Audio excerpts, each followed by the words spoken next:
Anonymous കൂട്ടായ്മയുടെ സഹായം കൊണ്ടും ഈ ദിവസം ഞാൻ മദ്യപിച്ചിട്ടില്ല. എൻ്റെ പേര് വിനയൻ.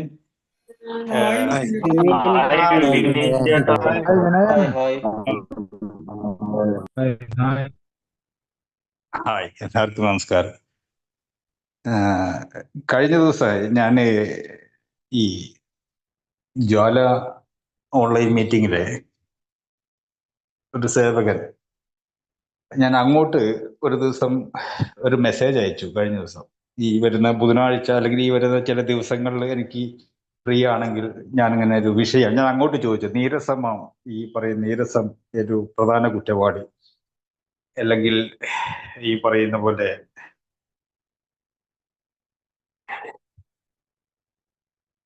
ഈ വിഷയത്തെ കുറിച്ചിട്ട് 1-ാം നമ്പർ കുറ്റവാളി നീരസമാണ്.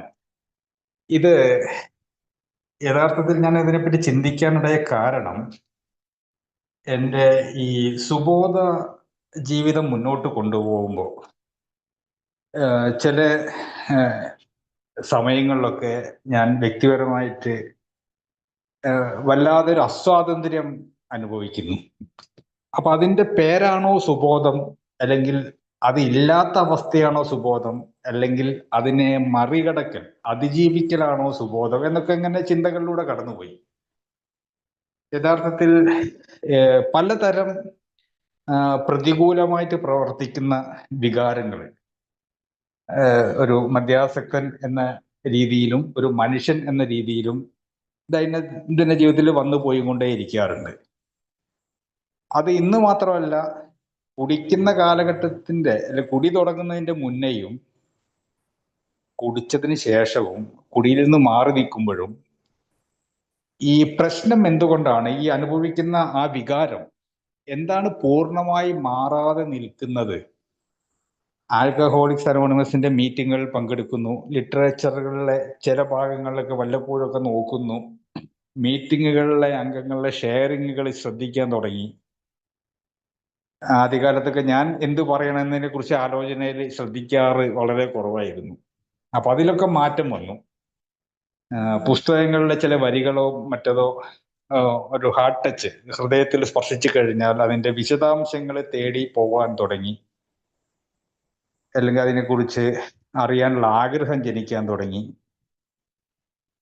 ഈ പറയുന്ന പോലെ പടികളിൽ എവിടെയാണ് ഇത്തരം കാര്യങ്ങൾ വ്യക്തമായിട്ട് സൂചിപ്പിച്ചത്, എന്നിട്ടും എന്തുകൊണ്ട് എൻ്റെ പ്രതികൂല വികാരങ്ങൾ വിട്ടുമാറുന്നില്ല, അനുകൂല വികാരങ്ങൾ എന്തുകൊണ്ട് നിലനിൽക്കുന്നില്ല?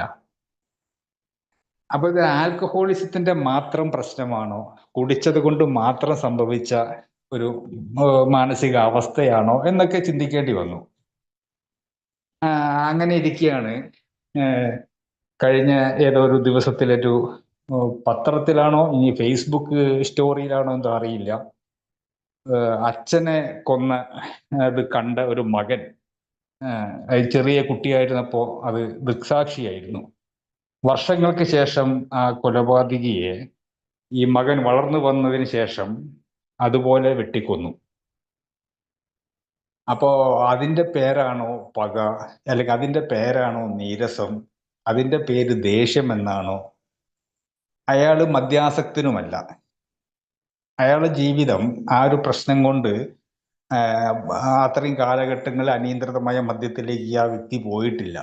ആ യുവാവുന്ന കാലഘട്ടം വരെ അങ്ങനെ ഒരു പ്രശ്നം അയാളുണ്ട് എന്ന് കുടുംബാംഗങ്ങൾക്ക് പോലും അറിയാൻ പറ്റിയിട്ടില്ല. പക്ഷെ അയാൾ ആ പ്രവൃത്തി ചെയ്തു. അപ്പോൾ മദ്യാസക്തരല്ലാത്ത മനുഷ്യർക്കും ഇത്തരം വികാരങ്ങൾ ഉണ്ടെങ്കിൽ, അത് മദ്യാസക്തനായ എന്നിലാണെങ്കിൽ അതും തമ്മിലുള്ളൊരു താരതമ്യ ചിന്തകളൊക്കെ ഞാൻ ഇങ്ങനെ കടന്നുപോയി. അപ്പൊ സ്വാഭാവികമായിട്ടും എന്തുകൊണ്ട് അതൊക്കെ ചിന്തിക്കുന്നു എന്ന് ചോദിച്ചാൽ വേറെ പണിയില്ലാത്തത് കൊണ്ടല്ല, ഉള്ള ജീവിതത്തില് ഈ പറയുന്ന കൈകാര്യം ചെയ്യാൻ പറ്റാത്ത മേഖലകൾ കൂടുതലാവുമ്പോൾ ഉള്ള അശക്തത മറികടക്കാനോ അല്ലെങ്കിൽ അതിൽ ഞാൻ അനുഭവിക്കുന്ന പ്രശ്നങ്ങളിലേക്ക് എൻ്റെ മനസ്സ് കൂടുതൽ ഫോക്കസ് ചെയ്ത് ചിന്താകുഴപ്പം ഉണ്ടാക്കുന്നതിന് പകരം ആൽക്കഹോളിക്സ് അനോണിമസുമായിട്ടുള്ള ബന്ധപ്പെട്ട കാര്യങ്ങളുമായിട്ടൊക്കെ ഉള്ള രണ്ട് തരത്തിൽ ഈ കാര്യത്തിനെ വിലയിരുത്താറുണ്ട് ഞാൻ. അനാരോഗ്യകരമായ ഇടപെടലുകൾ ഞാൻ പലപ്പോഴും AI നടത്താറുണ്ട്. അങ്ങനെ നടത്തിയിട്ടും എൻ്റെ സമയത്തെ അല്ലെങ്കിൽ എൻ്റെ പ്രശ്നങ്ങളിൽ നിന്ന് എനിക്ക് മാറി നിൽക്കാം. അതേസമയം എൻ്റെ ജീവിതാനുഭവങ്ങളും ഇത്തരം ഇപ്പോൾ അനുഭവിക്കുന്ന ദുരിതവും ദുഃഖവും ദാരിദ്ര്യവും എല്ലാം അനുഭവിക്കുമ്പോഴും അതിൻ്റെ വേദന മറികടക്കാൻ AI ഈ പറയുന്ന പ്രതിവിധി ചിന്തകളിലൂടെയും എനിക്ക് എൻ്റെ സമയത്തെ കൈകാര്യം ചെയ്യാൻ പറ്റുമെന്ന് അടുത്തിടെ തോന്നിയൊരു ചിന്തയാണ്. അപ്പൊ അങ്ങനെ വന്നപ്പോഴാണ് വ്യക്തിപരമായ ഒന്ന് രണ്ട് അനുഭവങ്ങൾ എൻ്റെ ജീവിതത്തിലൂടെ ഈ അടുത്ത കാലത്ത് കടന്നുപോയി. പലപ്പോഴും ഞാൻ ഈ ക്ലോസ്ഡ് അല്ലെങ്കിൽ റിക്കവറി മീറ്റിങ്ങുകളിലോ ഫിസിക്കൽ മീറ്റിങ്ങുകളിലോ ഇതുപോലെ തന്നെയുള്ള ഓൺലൈൻ മീറ്റിങ്ങുകളിലൊക്കെ പങ്കുവെച്ചതുമാണ്. സുഹൃത്തുക്കൾക്ക് അംഗങ്ങൾക്ക് അത് അറിയുകയും ചെയ്യാം. അപ്പോ എൻ്റെ പ്രശ്നം പ്രത്യേകിച്ച് ഇത് കൂടുതൽ ചിന്തിക്കാൻ പ്രേരിപ്പിച്ചത് പല ഓൺലൈൻ മീറ്റിങ്ങുകളിലും പടികളെ ആസ്പദമാക്കിയുള്ള ഷെയറിങ്ങുകളും ഡെയിലി റിഫ്ലക്ഷൻ, അതായത് മാസം ഓരോ ദിവസങ്ങളിലും ഇപ്പോൾ 12 മാസം 12 പടികളായത് 12 മാസം ആയതുകൊണ്ടാണോ 12 എണ്ണം പടികൾക്ക് വന്നത് എന്നൊന്നും എനിക്കറിയില്ല. പക്ഷെ എന്നാലും 12 മാസത്തിന്റെ ഒരു കണക്കുള്ളത് കൊണ്ടും 12 പടികൾക്ക് എണ്ണം ഉള്ളത് കൊണ്ടും ഓരോരോ മാസത്തിൽ അതാത് മാസത്തിന്റെ പടിയായിട്ട് പറയാറുണ്ട്. അത് പൂർണ്ണമായിട്ടും ശരിയാണെന്ന് ഞാൻ അംഗീകരിക്കുന്നില്ല. കാരണം ഏത് പടിയാണ് ഈ മാസം എനിക്ക് ഉപകാരപ്പെടുക, ഞാനിപ്പോൾ 8ാമത്തെ പടി മാത്രമേ നിൽക്കുള്ളൂ എന്നൊരു ധാരണയിൽ നിൽക്കുമ്പോൾ എൻ്റെ സ്വയം വിലയിരുത്തലുകളൊന്നും നടക്കില്ല. അപ്പൊ ഏറെക്കുറെ ആ ഒരു പഠന പരിശീലനത്തിന് ഒരു എളുപ്പം കിട്ടാൻ അതാത് മാസത്തെ താരതമ്യം ചെയ്തിട്ട് അതാത് മാസത്തെ പടികളുടെ വിഷയങ്ങളൊക്കെ ചർച്ച ചെയ്യുന്നത് കൊണ്ട് ഒരു ഒരു ഒരു ഒരു തോന്നൽ ഇതൊക്കെ ഒന്ന് അറിയണം, അല്ലെങ്കിൽ ഇതെന്താണ് ഇതിൻ്റെ വാക്കുകളുടെ അർത്ഥം, അല്ലെങ്കിൽ ഇങ്ങനെയുള്ള കാര്യങ്ങളൊക്കെ പരിശീലിച്ചു കഴിഞ്ഞാൽ എൻ്റെ ലൈഫിൽ ജീവിതവുമായിട്ട് തട്ടിച്ചു നോക്കുമ്പോൾ ഇത് പരിശീലിക്കാത്ത ജീവിതവും എനിക്ക് അനുഭവത്തിലുണ്ട്. കുറച്ച് കൂടുതൽ വർഷങ്ങൾ തന്നെയുണ്ട്. പടികളുടെ ആവശ്യങ്ങളില്ല, ബിഗ് ബുക്കിന്റെ അത്ര ആവശ്യങ്ങളില്ല. അപ്പൊ അങ്ങനെയൊക്കെയുള്ള രീതിയിൽ ഞാൻ ജീവിച്ചു നോക്കി. ഇപ്പോ ഒരു ഏറെക്കുറെ എൻ്റെ ഒരു 3 വർഷവും 2 മാസവും ഒരു 10 ദിവസവും ആയിട്ട് ഞാൻ മദ്യപിക്കുന്നില്ല. അപ്പൊ ഇത്രയും വർഷങ്ങളിൽ ഒക്കെ തന്നെ ഈ ജ്വാല ഉൾപ്പെടെയുള്ള ഓൺലൈൻ മീറ്റിങ്ങുകളിലൂടെ ദൈനംദിന ജീവിതത്തിന്റെ ഭാഗമായിട്ട് കടന്നു പോകുന്നുമുണ്ട്. അപ്പൊ എൻ്റെ നഷ്ടപ്പെട്ട കുറച്ച് കാലങ്ങളിലെ സുബോധ ജീവിതവും പിന്നെ പുനർപതനത്തിലൂടെ കടന്നുപോയ കുറച്ച് മദ്യപാന ജീവിതവും ഇപ്പോ സുബോധം എന്ന് പറഞ്ഞതും കിട്ടുന്നില്ല, പുനർപതനം എന്ന് പറഞ്ഞത് സംഭവിക്കുന്നുമില്ല. സുബോധം എന്ന് പറഞ്ഞ യഥാർത്ഥത്തിലുള്ള സങ്കല്പം അല്ലെങ്കിൽ അതിന്റെ എല്ലാ അർത്ഥത്തിലും അനുഭവിക്കാൻ പറ്റുന്നുമില്ല. എന്നാൽ എനിക്ക് പുനർപതനം വീണ്ടുമുള്ളൊരു കുടി എന്ന പുനർപതനം എന്നത് കുടി മാത്രം ആശ്രയിച്ചിരിക്കുന്നതല്ല. ആദ്യം എനിക്ക് മാനസികമായിട്ട് പുനർപതനം സംഭവിക്കാറുണ്ട്. അത് വൈകാരിക തലങ്ങളിൽ കാലങ്ങളോളം നിൽക്കാറുണ്ട്. പിന്നെ ഞാൻ ഭ്രാന്ത് പിടിച്ച് കുപ്പിയും ഗ്ലാസ്സൊക്കെ എടുത്തിട്ടുണ്ട്. അപ്പം അങ്ങനെയുള്ള കാര്യങ്ങൾക്കൊക്കെ ഉള്ള പുനർപതനങ്ങളും സംഭവിക്കൽ കുറെ കുറഞ്ഞിട്ടുണ്ട്. അപ്പൊ ഈ രണ്ടും അല്ലാത്ത അവസ്ഥയിൽ ഇത് സുബോധത്തിലേക്കുള്ള ഒരു ഘട്ടമാണോ എന്നൊക്കെ ഞാൻ ഇതിനെക്കുറിച്ചൊക്കെ വായിക്കാനൊക്കെ ശ്രമിക്കാറുണ്ട്. എങ്ങനെയൊക്കെ നോക്കുമ്പോഴും എന്നെ സംബന്ധിച്ച് ഈ അനുഭവങ്ങൾ എൻ്റെ ലൈഫിൽ കുപ്പിയുടെ അനുഭവം തീവ്രമായ ഞാനത് പൊള്ളിയപ്പോ അല്ലെങ്കിൽ അതിൻ്റെ കുപ്പിയുടെ പ്രഹരം, ഒരു വാക്ക് അങ്ങനെ കേട്ടു, കുപ്പിയുടെ അടി കിട്ടിയപ്പോ എനിക്ക് തടയേണ്ടതാണ് എന്ന് ആ സമയത്ത് തോന്നി. ഇനി എനിക്ക് അടി കിട്ടിക്കൂടാ, ഇനി എനിക്ക് ആ വേദന അനുഭവിച്ചൂടാ. അപ്പോഴാണ് വേദനയില്ലാത്ത ജീവിതത്തെ കുറിച്ച് ചിന്തിച്ചതും കുപ്പിയില്ലാത്ത ജീവിതത്തിൽ കുപ്പിയുടെ വേദന ഏതായാലും ഉണ്ടാവില്ല, ജീവിതത്തിന്റെ വേദന മാത്രമേ ഉണ്ടാവുള്ളൂ എന്നുള്ളൊരു ചിന്തയിലേക്ക് തീരുമാനത്തിലേക്ക് ഞാൻ എത്തിയതും.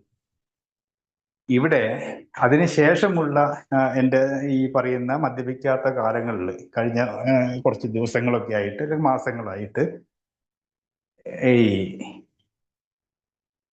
ഈ ഈ ബന്ധങ്ങൾ, അതായത് വ്യക്തികളുമായിട്ടും സ്ഥാപനങ്ങളുമായിട്ടും വസ്തുക്കളുമായിട്ടും ഒക്കെയുള്ള ബന്ധങ്ങൾ, ഈ ബന്ധങ്ങൾ എന്നത് കാരണം ഈ എട്ടാമത്തെ ഒരു പടി ഈ കുറച്ചും കൂടി വായിച്ചു നോക്കുമ്പോൾ എൻ്റെ ബന്ധങ്ങളെ ബാധിച്ച അസുഖം, ഞാൻ മദ്യാസക്ത രോഗിയാണ്.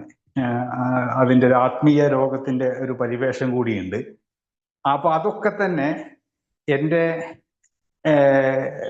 ബന്ധുക്കളെ ഇടയിൽ ഞാനുമായിട്ട് ബന്ധപ്പെട്ട് നിൽക്കുന്ന ബന്ധങ്ങളെ ബാധിച്ച അസുഖം ഞാൻ കേട്ടപ്പോൾ ആദ്യം ചിന്തിച്ചത് മനുഷ്യരുമായിട്ട് മാത്രം ബന്ധപ്പെട്ട ഒരു വിഷയമാണെന്നാണ്. ഞാനുമായി ബന്ധപ്പെട്ട ഏതൊരു കാര്യത്തിനും ഈ രോഗത്തിന്റെ ഒരു ബാധ ഈ പ്രേതബാധ എന്നൊക്കെ പറഞ്ഞതുപോലെ ഒരു ബാധ കൂടിയതുപോലെ പലപ്പോഴും എനിക്ക് ലൈവായിട്ട് അനുഭവപ്പെടാറുണ്ട്. ഒരു കയ്യിന്റെ നഖം മുറിക്കുന്നത്, ഒരു ചെരുപ്പ് കഴുകുന്നത്, വസ്തുക്കളാണല്ലോ ചെരുപ്പൊക്കെ, ഒരു ബൈക്ക് കഴുകി വൃത്തിയാക്കുന്നത്, അതുപോലെ തന്നെ ആവശ്യം വേണ്ട ഒരു അടിവസ്ത്രം വാങ്ങുന്നതിൽ വരെയുള്ള ഒരു അലസതാ മനോഭാവമോ ഒരു നീക്കിവെക്കൽ പ്രക്രിയയോ, ഇങ്ങനെയൊക്കെ ഓരോ ഞാനുമായിട്ട് ബന്ധപ്പെട്ട കാര്യങ്ങളൊക്കെ തന്നെ ശരിയായ ഒരു തീരുമാനങ്ങളിലേക്ക് എത്തിപ്പെടാൻ വൈകുന്നുണ്ട്. തീരുമാനം എടുക്കുന്നുണ്ട്, നടപ്പിലാകുന്നില്ല. പക്ഷെ സമയം എടുത്തിട്ടേ നടപ്പിലാവുന്നുള്ളൂ. ഇങ്ങനെ നോക്കുമ്പോൾ ഇത്തരം കാര്യങ്ങളോടൊക്കെ തന്നെ ഞാൻ എന്ന മനുഷ്യൻ, വിനയൻ, എൻ്റെ ബോഡി, ശരീരം, എൻ്റെ മനസ്സ്, എൻ്റെ ചിന്ത, അതിനോട് തോന്നുന്ന അത്തരം കാര്യങ്ങളോട് തോന്നുന്ന എൻ്റെ വികാരം, വൈകാരിക തലം, ഇതിലൊക്കെ തന്നെ എന്തോ ഒരു കാര്യം തടസ്സമായിട്ട് നിൽക്കുന്നതായിട്ട് കണ്ടെത്തി. അതിൽ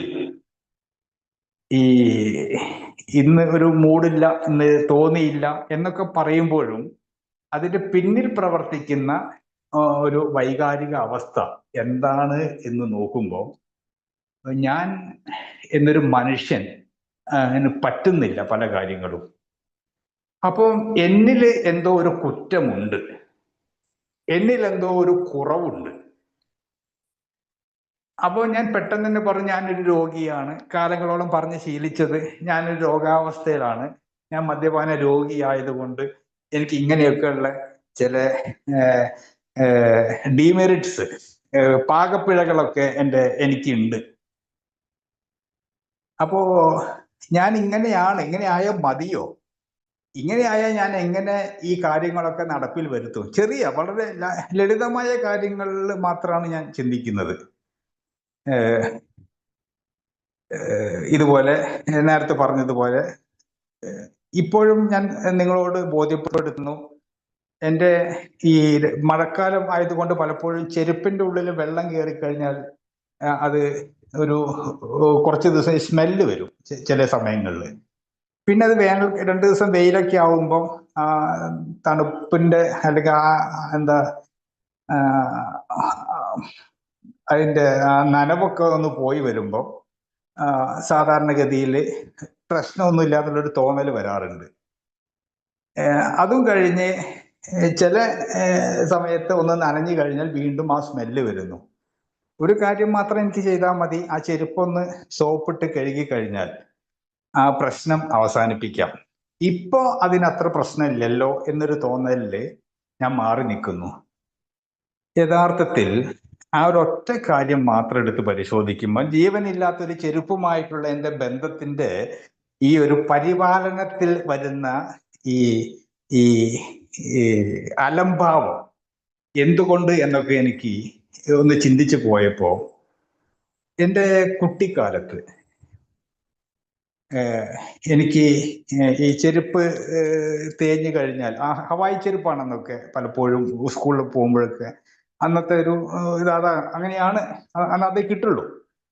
അപ്പൊ ഈ ചെരുപ്പ് തേഞ്ഞ് ഈ കാലിന്റെ അടിയിൽ ഒക്കെ റോഡിൽ ഒക്കെ തൊടാൻ തുടങ്ങുമ്പോഴാണ് ഒരു ചെരുപ്പ് എൻ്റെ അച്ഛൻ വാങ്ങിത്തരാറുള്ളൂ. ഒന്ന് ചീയണം, ഒന്നിന് വളമാകാൻ. ആ ഒരു ശൈലി ആയതുകൊണ്ടാവാം. അത് തന്നെ എനിക്ക് കിട്ടണമെങ്കിൽ എൻ്റെ അച്ഛനോട്, അച്ഛാ എൻ്റെ മോളിപ്പം പെട്ടെന്ന് അച്ഛൻ ഒരു 500 രൂപ GPay അയക്കി, എൻ്റെ ചെരുപ്പ് പൊട്ടി വഴിന്ന്, ഇപ്പൊ പോയിട്ട് ചെരുപ്പ് വാങ്ങണം. അപ്പോഴേക്കും ഞാൻ അയച്ചു കൊടുത്തു. അത്ര അത്ര ഈസി അല്ലായിരുന്നു എൻ്റെ കുട്ടിക്കാലത്ത് ഒരു ചെരുപ്പ് വേണമെങ്കിൽ എൻ്റെ അച്ഛനോട് പറയാൻ എനിക്ക് ധൈര്യം പോരാ. അച്ഛൻ്റെ സ്വഭാവത്തിലെ കർക്കശതയാവാം, അല്ലെങ്കിൽ സാഹചര്യങ്ങൾ, വീട്ടിലെ സമ്മർദ്ദങ്ങളാവാം. അത് അമ്മയോട് പറഞ്ഞ് അമ്മ അച്ഛൻ്റെ മട്ടും ഭാവവും ഒക്കെ നോക്കി പറയുമ്പോഴേക്ക് തന്നെ 2 ആഴ്ച കഴിയും. പിന്നെ അച്ഛനത് തീരുമാനം എടുക്കണമെങ്കിൽ, അപ്രൂവൽ സാങ്ഷൻ കിട്ടണമെങ്കിൽ ചിലപ്പോൾ വീണ്ടും 2 ആഴ്ച കഴിയും. അങ്ങനെ ചെരുപ്പില്ലാതെ സ്കൂളിൽ പോകുമ്പോഴും ഈ പറയുന്നത് പോലെ എൻ്റെ മനസ്സിൽ ചെരുപ്പെന്ന വസ്തുവിനോട് തോന്നിയത്, ചെരുപ്പില്ലെങ്കിലും എനിക്ക് റോഡിലെ ചുട്ടുപൊള്ളുന്ന ടാർ റോഡിലെ ആ പൊള്ളുന്ന പൊള്ളലെ നേർക്ക് ഏൽക്കുമ്പോഴും ആ പൊള്ളലിനേക്കാളും ശക്തമായ എന്നിൽ ഒരു വികാരം വന്നത്, ഈ തന്ത എൻ്റെ തന്ത തന്നെയാണോ? ഞാൻ ഒരു അവിഹിത ഗർഭത്തിലോ മറ്റോ ഉണ്ടായിപ്പോയൊരു മകനാണോ? ഒരു 5-ാം ക്ലാസ് 6-ാം ക്ലാസ്സുകാരൻ്റെ കണ്ടുപിടുത്തങ്ങളാണതൊക്കെ. അങ്ങനെ വല്ലതുമാണോ സംഭവിച്ചത്? അതുകൊണ്ടാണോ എന്നെ അത്ര അങ്ങോട്ട് നോക്കാത്തത്, അല്ലെങ്കിൽ ഈ കാര്യങ്ങളൊന്നും ഗൗനിക്കാത്തത്? ഇതുപോലെയല്ലല്ലോ എൻ്റെ പെങ്ങൾക്ക് അച്ഛൻ്റെ പരിലാളന കിട്ടുന്നത്, പറയുമ്പോഴേക്ക് കൊണ്ടു കൊടുക്കുന്നുണ്ടല്ലോ.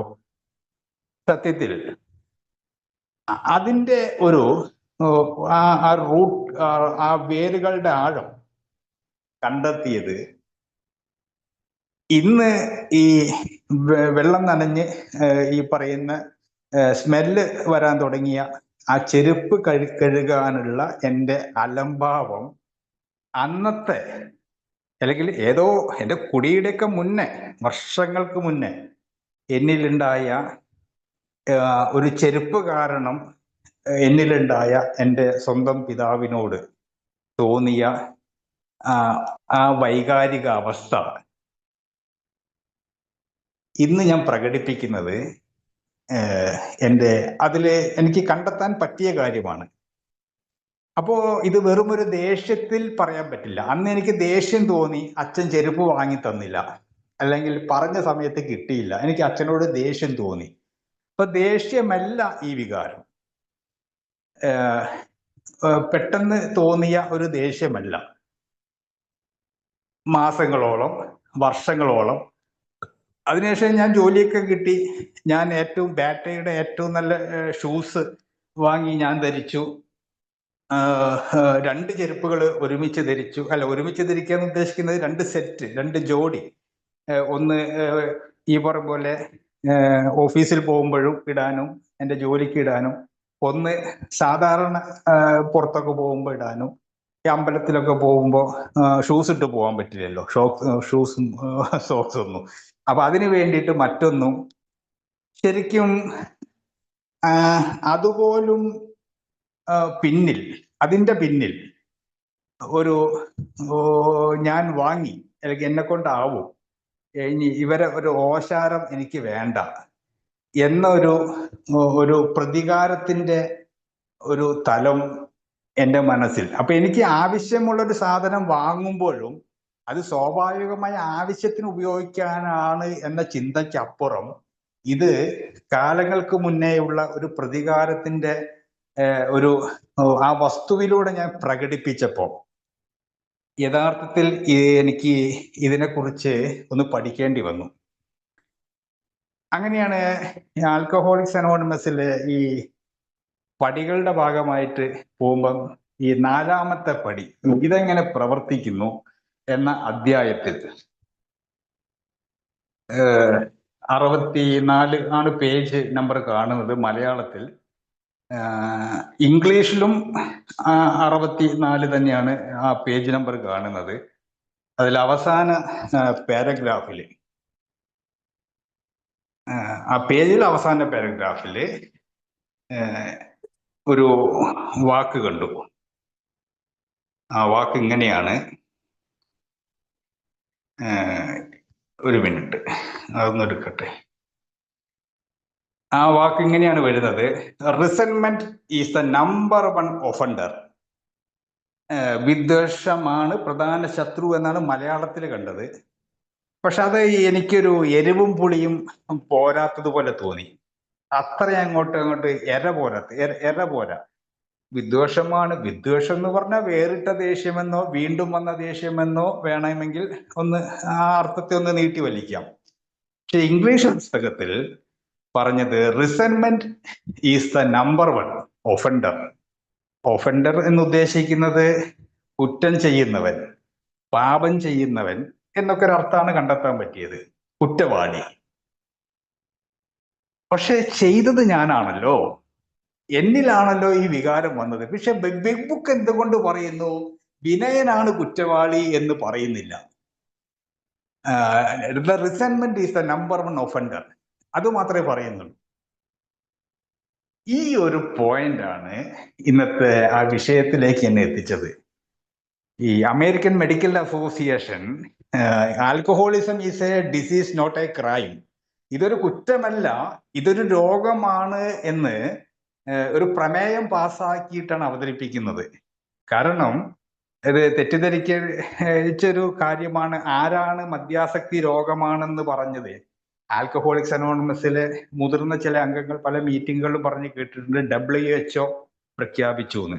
WHO അല്ല പ്രഖ്യാപിച്ചത്, വേൾഡ് ഹെൽത്ത് ഓർഗനൈസേഷൻ അല്ല ഇതിനെ കുറിച്ചിട്ട്. വേൾഡ് ഹെൽത്ത് ഓർഗനൈസേഷൻ അതിന്റെ നിർദ്ദേശങ്ങളും പിന്നെ അതിന്റെ ഒരു സ്പ്രെഡ് ചെയ്യാൻ ഒക്കെ കുറെ കാര്യങ്ങൾ ചെയ്തിട്ടുണ്ട്. അമേരിക്കൻ മെഡിക്കൽ അസോസിയേഷൻ ആണ് എനിക്ക് കിട്ടിയ രേഖകൾ പ്രകാരം ഇതിനൊരു ഡിസീസ് ആയിട്ട് പ്രഖ്യാപിച്ചത്.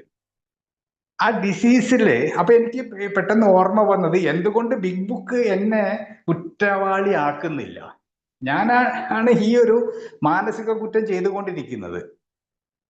അപ്പൊ അപ്പോഴാണ് ഇതിനെക്കുറിച്ച് ഓർമ്മ വന്നപ്പോ അമേരിക്കൻ മെഡിക്കൽ അസോസിയേഷൻ പറയുന്നത് ഇതൊരു ഡിസീസ് ആണ് എന്ന് പറയുന്നതിന് കാരണങ്ങളുണ്ട്.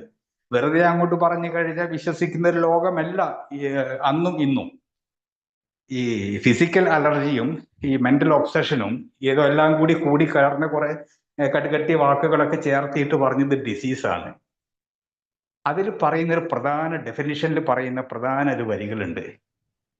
ഈ പറയുന്ന ശാരീരിക അലർജിയൊക്കെ ഓക്കെ, ആസക്തിയുടെ പേരാണ് ഈ അലർജി, ഒടുങ്ങാത്ത ആസക്തി. പിന്നെ അതുപോലെ അത്തരം കാര്യങ്ങളോടുള്ള മാനസികമായ വിധേയത്വം. അതുപോലെ ചിലപ്പോൾ എനിക്ക് തോന്നി അതിനേക്കാൾ ഏറെ പ്രാധാന്യം കൊടുക്കേണ്ട ഒരു വിഷയം അല്ലെങ്കിൽ ഒരു വരി, സ്വഭാവത്തിൽ കാര്യമായ അപാകതകൾ ഒരു മനുഷ്യനിൽ വരുത്താൻ കഴിവുള്ള ഒരു അവസ്ഥയെ കുറിച്ച് പറയുന്നുണ്ട്. അപ്പോ എൻ്റെ സ്വഭാവത്തിലാണ് ഇത് കടന്നുകൂടിയിരിക്കുന്നത്. ഞാൻ അത് കൂട്ടി വായിച്ചു ഈ രണ്ടാമത്തെ പടിയിലേക്ക്. ഈ പടികളുടെ നമ്മൾ ഈ വായിക്കുന്നത് ഇപ്പൊ ബിഗ് ബുക്കില് ഇതേ അധ്യായത്തിൽ തന്നെ ആണ് പറയുന്നത്, എന്താണ്, ഈ അർദ്ധമനസ്സോടെയുള്ള ചെയ്തികൾ ഞങ്ങൾക്കൊന്നും നേടി തന്നിട്ടില്ല, ഞങ്ങൾ വഴിത്തിരിവിൽ എത്തി നിൽക്കുന്നു, എല്ലാം തിരിച്ച് അദ്ദേഹത്തിന്റെ സംരക്ഷണത്തിനും സുരക്ഷയ്ക്കുമായി ഞങ്ങൾ യാചിച്ചു. രോഗശമനത്തിനുള്ള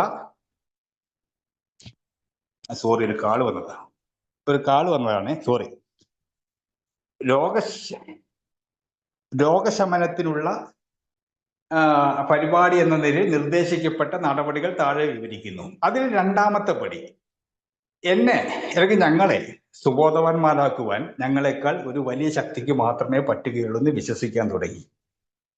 അപ്പോൾ എൻ്റെ ബോധത്തിന് കാര്യമായ തകരാറുകൾ ഉള്ളത് കൊണ്ട് എൻ്റെ ബോധത്തിന് എൻ്റെ പ്രജ്ഞ അല്ലെങ്കിൽ എൻ്റെ സാധാരണ ചിന്തകൾക്ക് വരെ കാര്യമായ പ്രശ്നങ്ങൾ സംഭവിച്ചത് കൊണ്ട് അതിനെ ഒന്ന് മാറ്റാൻ ഈ നേരത്തെ ശാസ്ത്രീയ പഠനത്തിൽ പറയുന്നത് എൻ്റെ സ്വഭാവത്തിൽ അപാകതകൾ, സ്വഭാവത്തിൽ കാര്യമായ പ്രശ്നങ്ങൾ വന്നത്, പെരുമാറ്റ ദൂഷ്യങ്ങളെന്നോ പെരുമാറ്റ വൈകല്യങ്ങളെന്നോ മനോവൈകല്യങ്ങളെന്നോ ഒക്കെ വേണമെങ്കിൽ പ്രഖ്യാപിക്കാവുന്ന പറയപ്പെടുന്ന കാര്യങ്ങളിൽ മാറ്റാൻ എന്നെക്കാൾ വലിയൊരു ശക്തിയെ. അപ്പോൾ ഒരു ശാസ്ത്രീയ ആത്മീയ ഒരു കൂട്ടുകെട്ട് അമേരിക്കൻ മെഡിക്കൽ അസോസിയേഷന്റെ ഡെഫിനിഷനിലും ആൽക്കഹോളിക്സ് അനോണിമസിന്റെ 2ാം പടിയും ചേർത്ത് വായിച്ചപ്പോ കണ്ടെത്താൻ പറ്റി. ഇതൊക്കെ എൻ്റെ ഒരു ഭ്രാന്തൻ കണ്ടെത്തലുകളാവാം, പക്ഷെ എനിക്കത് ഗുണം ചെയ്യുന്നുണ്ട്.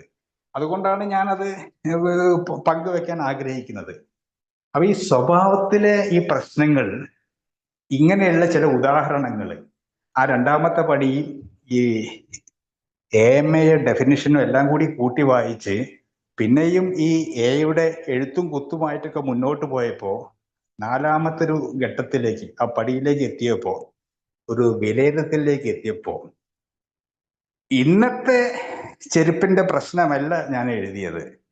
ഞാൻ എഴുതിയത് എൻ്റെ ഈ 4ാം ക്ലാസ് 5ാം ക്ലാസ്സുകാരന്റെ തേഞ്ഞ ഹവായി ചെരുപ്പും റോഡിൽ ചുട്ടുപൊള്ളുന്ന ചൂടേറ്റ കാൽപാദങ്ങൾ, കാലിന്റെ അടിഭാഗങ്ങളുടെ വേദനയും, അതിൽ നിന്ന് ഉരുത്തിരിഞ്ഞ ഇയാൾ എൻ്റെ തന്തയാണോ എന്ന്, തന്ത തന്നെയാണോ എന്ന് എന്നോട് തന്നെ ചോദിച്ച് ഉത്തരം കിട്ടാതെ ആ ചോദ്യം വർദ്ധിപ്പിച്ച് വലുതാക്കി വളർച്ചയോടൊപ്പം കൊണ്ടുവന്ന് ഒരു ഘട്ടത്തിൽ നിങ്ങളെ പണിയെടുത്തേക്ക്, നിങ്ങളാരാ എന്നെ പഠിപ്പിക്കാൻ, നിങ്ങളെ പണിയെടുത്തേക്ക്, എന്നെ നന്നാക്കാൻ ഇങ്ങോട്ട് നോക്കണ്ട എന്ന് മുഖത്ത് നോക്കി പറയുന്ന അവസ്ഥയിലേക്ക് എത്തിച്ചത് പെട്ടെന്ന് ഉണ്ടായ ഒരു കുടിലഹരിയിലല്ല എന്ന് മനസ്സിലായി.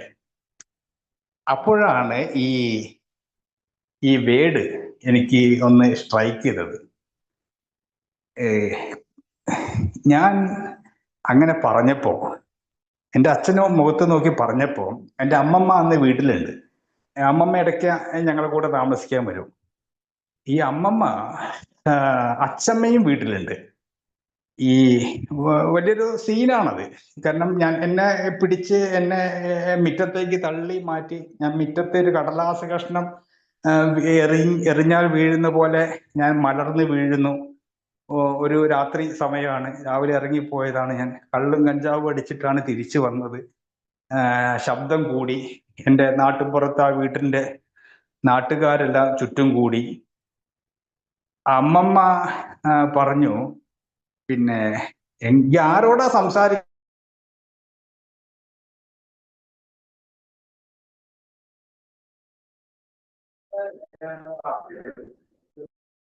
എനിക്കറിയോ? അതെനിക്ക് ഓർമ്മയുണ്ടോ? തിന്നാൻ തരുന്നത് അച്ഛനാണ്. അച്ഛനോട് ഇങ്ങനെ പറയാൻ പറ്റുമോ? എൻ്റെ അച്ഛമ്മ പറഞ്ഞു, എൻ്റെ കുട്ടിയെ അനക്ക് എന്തേ പറ്റി, പിന്നെ അനക്ക് എന്തെങ്കിലും ആരെങ്കിലും തന്നോ പറഞ്ഞിട്ട് അച്ഛമ്മ കരയുന്നുണ്ട്. അപ്പൊ ഇങ്ങനെയൊക്കെയുള്ള ആ വാക്കുകൾക്ക് പിന്നിൽ പ്രവർത്തിച്ച വികാരം, അത് എനിക്ക് വളരെ എളുപ്പത്തിൽ മനസ്സിലായി. അതിൻ്റെ പേരാണ് നീരസം. ഈ നീരസത്തെ കുറിച്ചിട്ട് ഞാനൊന്ന് നോക്കി. ആൽക്കഹോളിക്സ് അനോണിമസിന്റെ ഈ ബിഗ് ബുക്കിൽ എൻ്റെ സുഖപ്രാപ്തിക്ക് ഏറ്റവും തടസ്സമായി നിൽക്കുന്നത്, കാരണം ഞാൻ കുടിക്കുന്നില്ല, പക്ഷെ എനിക്ക്, എൻ്റെ അച്ഛൻ ഇന്ന് ജീവിച്ചിരിപ്പില്ല, പക്ഷെ കുടി ചികിത്സ കഴിഞ്ഞ് ഇറങ്ങി വന്നിട്ടും AAയിൽ പോയിട്ടും എൻ്റെ അച്ഛനും ഞാനും തമ്മിൽ സംസാരിക്കാൻ കഴിഞ്ഞില്ലായിരുന്നു. ആശയവിനിമയം നടക്കുന്നില്ല. യാതൊരു തരത്തിലുള്ള ഒരു അച്ഛൻ മകൻ ബന്ധം ആസ്വദിക്കാൻ പറ്റുന്നില്ല. അപ്പോ ഈ നീരസം എന്നത് ഞാൻ കുടിക്കാതിരിക്കുമ്പോഴും എൻ്റെ കഴിഞ്ഞകാല മുറിവുകൾ എന്നെ ഉപദ്രവിച്ചവരാണെന്ന് തോന്നിയവരോട് എനിക്ക് തോന്നിയ വികാരം, അതൊരു വെറും ഒരു നെഗറ്റീവ് വികാരം എന്നതിനേക്കാൾ അത് ആൽക്കഹോളിക്സ് അനോണിമസ് മനസ്സിലാക്കുന്നത് മാനസികവും അത് ശാരീരികവുമായ രോഗത്തിലേക്ക് നയിക്കുന്ന ഒരു ആത്മീയ വികാരമായിട്ടാണ്. ഒരു ആത്മീയ വികാരം എന്ന് ഉദ്ദേശിക്കുന്നത് ആത്മീയ രോഗത്തിന്റെ വികാരം.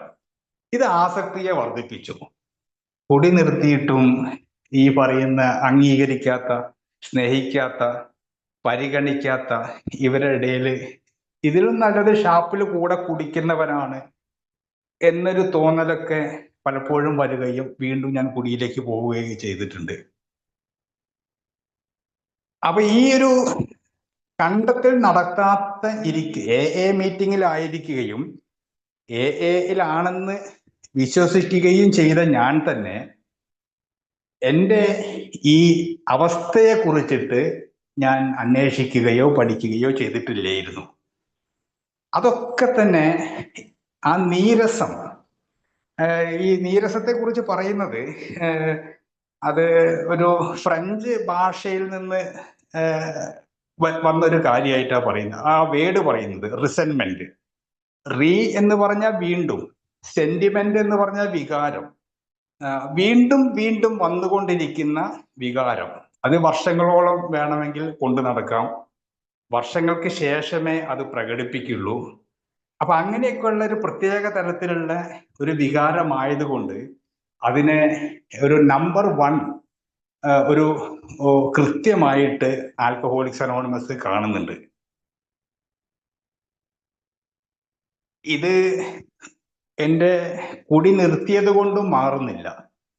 അപ്പൊ ഇതൊരു പരിഹാരം, കാരണം ഞാനിത് കണ്ടെത്തിയിട്ടേ ഉള്ളൂ. ഈ 4-ാം പടി പരിശോധനയിലൊക്കെ തന്നെ ഇങ്ങനെ ഒരു പ്രശ്നം എനിക്കുണ്ട്, എൻ്റെ വേദനകൾ ഇപ്പോഴും ഞാൻ സഹിക്കുന്നുണ്ട് എന്നൊരു തോന്നൽ മാത്രമേ എനിക്ക് ഉണ്ടായിട്ടുള്ളൂ.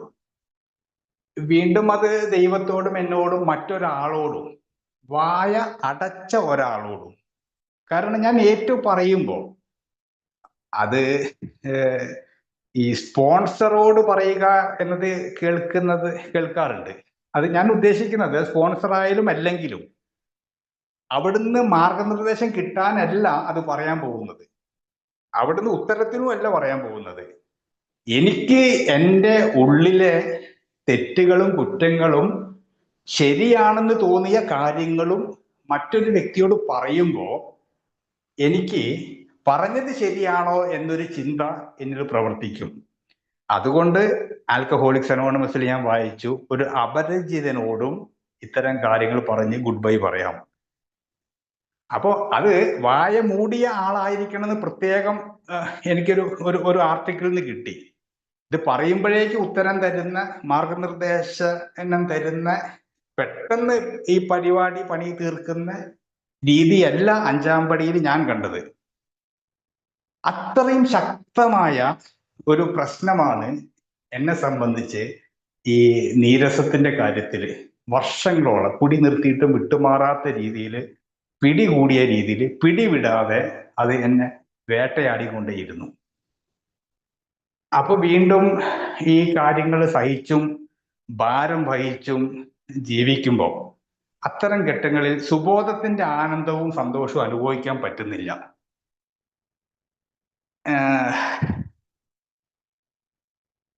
അതിനെ ഒരു ക്ഷമ പറയുന്നതിലൂടെയോ ഒരു മാപ്പ് ഞാൻ എന്നോട് തന്നെ പറയുന്നതിലൂടെയോ എളുപ്പത്തിൽ ഒരു പരിഹാരം ഈ പ്രശ്നത്തിന് കിട്ടുമോ എന്നും ബിഗ് ബുക്ക് അടിസ്ഥാനമാക്കി വീണ്ടും ഒന്ന് നോക്കേണ്ടി വന്നു. ഈ ക്ഷമ, ഞാൻ കണ്ടെത്തിയ കാര്യം ഇതാണ്, ഈ ക്ഷമ എന്നത് ഈ കഴിഞ്ഞകാല പ്രവൃത്തികളെ അങ്ങോട്ട് മറക്കുക, ക്ഷമിക്കുക എന്നതല്ല. അത് ഉണ്ടാക്കിയ വേദനയെ ഞാൻ അംഗീകരിക്കേണ്ടതുണ്ട്. അതുമായി ബന്ധപ്പെട്ട എല്ലാ പ്രതികൂലമായിട്ട് എന്നെ ബാധിച്ച വികാരങ്ങളെയും ഇനി ഞാൻ പുറത്തു വിടേണ്ടതുണ്ട്. ആ തെരഞ്ഞെടുപ്പിന്റെ പേരാണ് 5-ാം പടി എന്ന് എനിക്ക് കണ്ടെത്താൻ പറ്റി. അപ്പൊ ഞാൻ കഴിഞ്ഞകാല അച്ഛനോട് ഞാൻ കാരണമല്ലാത്ത ഒരു പിഞ്ചു ഹൃദയം, അല്ലെങ്കിൽ ഒരു 4-ാം ക്ലാസ്സുകാരന്റെ മനസ്സിനെ ഒരു ചെരുപ്പിന്റെ പ്രശ്നത്തിൽ വേദനിപ്പിച്ച എൻ്റെ പിതാവിനോട് ഞാൻ ക്ഷമിച്ചിരിക്കുന്നു. ഞാനൊരു നീരസ പ്രാർത്ഥനയിൽ എൻ്റെ അച്ഛൻ്റെ ആത്മാവിന് നിത്യശാന്തിക്ക് വേണ്ടി പ്രാർത്ഥിക്കുമ്പോൾ എന്നോട് അന്ന് അങ്ങ് ചെയ്ത ആ കൊടും ക്രൂരത എന്ന് എനിക്ക് തോന്നിയ എൻ്റെ ആ വികാരത്തെ ഞാൻ പൊറുത്തിരിക്കുന്നു എന്ന് പറയുന്നതല്ല ഞാൻ ആ പ്രശ്നത്തെ ക്ഷമിക്കല്. അന്നത്തെ വേദനയെ ഞാൻ പരിപൂർണമായിട്ടും ഉൾക്കൊള്ളുന്നു. ഇന്ന് ഞാൻ എന്നിട്ട് ആ പ്രതികൂലമായി എന്നെ ബാധിച്ച എൻ്റെ ഈ പറയുന്ന, അതിനുശേഷം ഞാൻ സ്വന്തം കാശ് കൊടുത്ത് ചെരുപ്പ് വാങ്ങിയപ്പോൾ എന്നിൽ തോന്നിയ അഭിമാന ബോധവും എന്നിൽ തോന്നിയ അഹങ്കാര ബോധവും വരെ ഞാൻ ഈ പറയുന്ന 5-ാമത്തെ പടിയിൽ പുറത്തേക്ക് ഒഴിവാക്കുന്നു. അപ്പോഴാണ് ഈ പറയുന്ന നീരസത്തിൽ നിന്നുള്ള വിമുക്തി. അതുകൊണ്ട് എനിക്ക് വീണ്ടും ഈ പറയുന്ന പടികളിലൂടെ തന്നെ കടന്നുപോയപ്പോ ഞാൻ ഇതൊക്കെ ചെയ്തു. ജീവനുള്ള മരിച്ചൊരു മനുഷ്യന്റെ കഥയാണ് പറഞ്ഞത്. ജീവനുള്ള വ്യക്തികളോടും എനിക്കിത് ചെയ്യേണ്ടി വന്നു.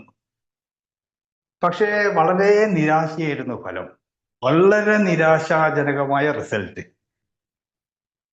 എന്താ പറഞ്ഞത് വെച്ചാല്, ഞാനെന്റെ റിക്കവറിക്ക് വേണ്ടി എന്നെ ഉപദ്രവിച്ചവരും, എന്നെ ഉപദ്രവിച്ചവർ ഒരു വിഭാഗവും ഞാൻ ഉപദ്രവിച്ചത് വേറെ വിഭാഗവുമായിട്ട് എനിക്ക് കണ്ടെത്താൻ എന്റെ ലിസ്റ്റിൽ പറ്റിയിട്ടില്ല. ഈ പറയുന്ന ഓരോ വ്യക്തികളും അങ്ങോട്ടും ഇങ്ങോട്ടും യുദ്ധം ചെയ്തിട്ടുണ്ട്. എന്റെ ഈ പറയുന്ന പരിഹാര പട്ടികയിലുള്ള ആളുകളെ, എന്നെ ഉപദ്രവിച്ചവർ എന്ന് കരുതുന്നവരെ ഒക്കെ തന്നെ ഞാൻ അവരറിഞ്ഞോ അറിയാതെയോ ഞാൻ ഉപദ്രവിച്ചിട്ടുണ്ട്. ഞാൻ ഉപദ്രവിച്ചവരൊക്കെ തന്നെ ഒരു ഘട്ടം കഴിഞ്ഞപ്പം എന്നെയും പണി തന്നിട്ടുണ്ട്. അപ്പോ ഇങ്ങനെയുള്ള ആളുകളെടുത്ത് ഞാനൊരു നല്ല കുട്ടിയാവാൻ ശ്രമിക്കുമ്പോൾ എനിക്ക് തിരിച്ച് ഞാൻ പ്രതീക്ഷിക്കുന്നത്, തീർച്ചയായിട്ടും ഇതൊരു ഹൃദയവേദന പങ്കുവെക്കുന്ന ഒരു പ്രോഗ്രാമാണെന്ന് വിശ്വസിക്കുന്നു. തിരിച്ച് ഞാൻ പ്രതീക്ഷിക്കുന്നത്, ബുദ്ധന് വേണമെങ്കിൽ പറയാം പ്രതീക്ഷയാണ് ദുഃഖത്തിന്റെ കാരണമെന്നോ മോഹത്തിന്റെ കാരണമെന്നോ. പക്ഷെ ആൽക്കഹോളിക്കായ വിനയന് അത് പറയാൻ പറ്റുന്നില്ല. ഞാൻ ചിലത് പ്രതീക്ഷിക്കുന്നുണ്ട്. രണ്ടാമത്തെ പടി പറയുന്നത്, എന്നെ സുബോധവാനാക്കുവാൻ എന്നെക്കാൾ വലിയ ശക്തിക്ക് മാത്രമേ പറ്റുകയുള്ളൂ. അതൊരു പ്രതീക്ഷയാണ്. രണ്ടാമത്തെ പടി സിമ്പിൾ, എന്താ ലളിതവൽക്കരിച്ച പടിയായിട്ട് എടുക്കുമ്പോൾ, ഇനി ദൈവത്തെ കണ്ടെത്തിയിട്ട് വേണോ വിശ്വസിക്കാൻ, സുബോധം അറിഞ്ഞിട്ട് ദൈവത്തെ വിശ്വസിക്കണോ, ഇങ്ങനെയുള്ള കൂലങ്കൂഷമായ ചർച്ചകളൊക്കെ ഒഴിവാക്കിയിട്ട് ഒരൊറ്റ കാര്യത്തിലേക്ക് വന്നപ്പോൾ പടി എനിക്ക് പെട്ടെന്ന് മനസ്സിലായി, അതൊരു പ്രതീക്ഷയാണ്. ഒന്നാമത്തെ പടി ഒരു നിരാശയാണ്, അതിനുശേഷം ഒരു പ്രതീക്ഷയിലേക്കാണ് ആ രണ്ടാമത്തെ പടി കൊണ്ടുവരുന്നത്. അതുപോലെ ഈ പ്രതീക്ഷയില്ലാതെ ഈ ബന്ധങ്ങളെ എങ്ങനെ കൂട്ടിയോജിപ്പിക്കും, എങ്ങനെ പുനഃസ്ഥാപിക്കപ്പെടും? പുനഃസ്ഥാപിക്കപ്പെട്ട് കഴിഞ്ഞാൽ വീണ്ടും ഇപ്പം ഭാര്യയുമായിട്ട് ഇടയ്ക്കിടയ്ക്ക് ഈ തെറ്റൽ പരിപാടി കൂടുതൽ നടക്കുന്നതുകൊണ്ട് വീണ്ടും മിണ്ടുമ്പോൾ, വീണ്ടും ഒന്ന് ഒത്തുചേരുമ്പോൾ പ്രതീക്ഷിക്കുന്നത് ഇനിയിപ്പോൾ അടുത്ത കാലത്തൊന്നും തെറ്റാൻ സാധ്യതയില്ല, ഇനി കൂടുതൽ ആത്മാർത്ഥമായി പ്രണയിച്ച് രമിച്ച് അങ്ങോട്ട് ജീവിക്കാം. പക്ഷേ കഴിഞ്ഞ തവണ 4 ദിവസത്തിന് ശേഷമാണ് തെറ്റിയെങ്കിൽ പിന്നത്തെ തെറ്റിൽ 2 ദിവസം കൊണ്ടാവുമ്പോൾ ഈ പണി, ഈ പ്രതീക്ഷ ഞാൻ എന്തിനു ചെയ്യണം എന്നൊരു തോന്നൽ പലപ്പോഴും വരാറുണ്ട്. അപ്പോ നീരസം എന്ന് പറയുന്ന, അല്ലെങ്കിൽ ആ പ്രവൃത്തി ചെയ്തത് പേര് ഈ നാമത്തിൽ ഒക്കെ വിനയൻ എന്ന ആള് തന്നെയാണ്. പക്ഷെ എന്നെ കൊണ്ട്, ഞാൻ എന്ന മനുഷ്യൻ രണ്ടാമത്തെ പടിയിൽ സുബോധവാനാവാൻ വേണ്ടിയിട്ടാണ് വരുന്നത്. ബോധമില്ലാതെ വീണ്ടും ഈ പറയുന്ന പ്രശ്നങ്ങൾ സൃഷ്ടിക്കാനല്ല വരുന്നത്. പക്ഷെ വീണ്ടും ഞാൻ അത് തന്നെ ആവർത്തിക്കുമ്പോൾ ആ കുറ്റവാളിയുടെ ശിക്ഷ വിധിക്കപ്പെട്ടവന്റെ അതൊരു പ്രപഞ്ച നിയമമായിട്ട് ഞാൻ കാണുന്നു. മാരക പാപങ്ങളെ എന്തുകൊണ്ട് മരണത്തോടടുപ്പിക്കുന്നത് എന്നൊരർത്ഥമാണ് ഈ മാരകത്തിന്റെ അർത്ഥം. മാരക രോഗങ്ങൾ, മരണ കാരണമാവുന്ന കാര്യങ്ങൾ. അപ്പൊ മാരക പാപങ്ങൾ എന്നത് നമ്പർ 1 നിൽക്കുന്ന നീരസത്തിന് എന്നെ മരണത്തിലേക്ക് അടുപ്പിക്കാനുള്ള ഒരു കഴിവുള്ള, അപ്പൊ ആ കുറ്റവാളിയായ ആ അവസ്ഥയെ ഞാൻ കണ്ടത് വെറും ഒരു അപാകത. ഞാൻ രോഗിയാണ്, എനിക്ക് നീരസമുണ്ട്, അത് എനിക്ക് രോഗശമനത്തിന് സഹായിക്കുന്നില്ല. അതുകൊണ്ടാണ് എനിക്ക് തോന്നി ആൽക്കഹോളിക്സ് അനോണിമസ്, ഇപ്പൊ ഞാൻ എൻ്റെ കഴിഞ്ഞ ഒരു ഫിസിക്കൽ മീറ്റിങ്ങിൽ ഞങ്ങളുടെ നാട്ടിൽ കുറച്ചു കാലം മുന്നേ, ഇപ്പോഴല്ല ഏകദേശം ഒരു 5-8 മാസം മുന്നേ എൻ്റെ ഓർമ്മയിൽ പോയപ്പോൾ എൻ്റെ ഒരു പഴയകാല സുഹൃത്തിനെ കണ്ടു. എന്നെക്കാളൊക്കെ ഒരുപാട് പ്രായമുള്ള ആളാണ്. എൻ്റെ സ്കൂൾ ജീവിതത്തിൽ മുതലേ ഞാൻ കുട്ടിക്കാലം മുതലേ കാണുന്ന ഒരു ഹീറോ ആയിട്ട് നടക്കുന്ന ഒരു മനുഷ്യനാണ്. ഒരു ടൈലറാണ്. പക്ഷെ ഏറ്റവും ഫാഷനായ വസ്ത്രങ്ങൾ അയാള് സ്വന്തം തയ്ച്ച് അയാൾ ധരിച്ച് ആ അങ്ങാടിയിലൂടെ നടക്കുക. ജയന്റെ ഒക്കെ സിനിമയിലുള്ള ബെൽബോട്ട് പാൻറ്റും കോളറൊക്കെ ഇതാക്കിയിട്ട് അപ്പൊ ഒരു ആരാധന തോന്നിയൊരു മനുഷ്യനാണ്. എൻ്റെ കോളേജ് ജീവിതത്തിൽ ഞാൻ ഒരു കാര്യം അറിഞ്ഞു. ഇടയ്ക്ക് സംഭവിച്ചത്, അയാളൊരു മർഡർ കേസിലെ പ്രതിയായി.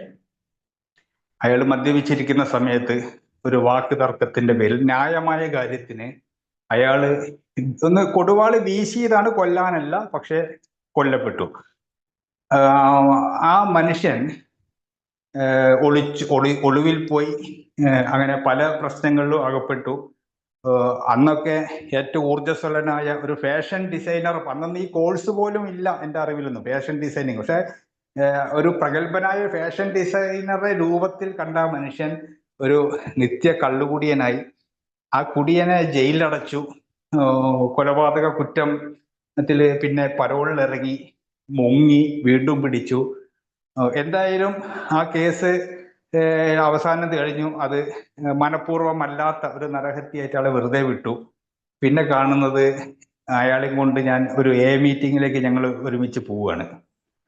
ആ മീറ്റിങ്ങിൽ അയാൾ നിശബ്ദനായിരുന്നു. അവിടെ ആദ്യമായിട്ടാണ് അനുഭവം അയാൾക്ക് കിട്ടുന്നത്.